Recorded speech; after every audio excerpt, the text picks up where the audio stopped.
接代言、做音乐，更是出任精英卡通中国新生代第3季音乐导师。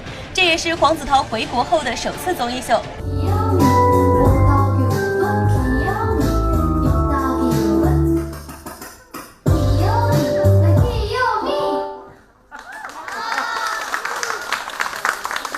昨天下午，黄子韬录制完江苏卫视的《真心英雄》后，从广州南站出发，乘坐高铁来到长沙录制《中国新生代》。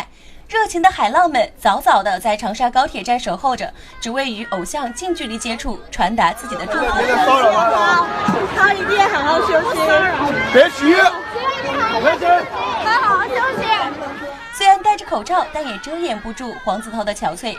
看来回国后是忙个不停，不仅筹备了7月23号新专辑的发布，来到长沙更是没有休息就开始节目的彩排。我们的记者发现，每一个孩子演绎完歌曲，黄子韬都会走到台上，给孩子一个特殊的鼓励方式。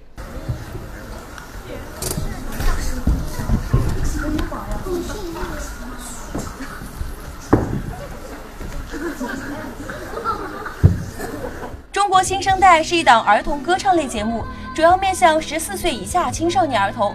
可能是小朋友的表现让黄子韬想到了自己当年在韩国做练习生的日子，因此教导的也格外细心。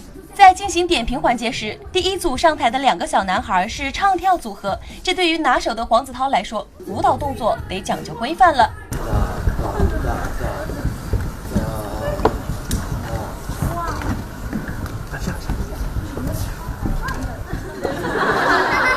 黄子韬今年4月因为脚踝韧带撕裂退团，据先锋记者观察，这么娴熟的舞步应该是恢复良好，已无大碍。先锋记者长沙采访。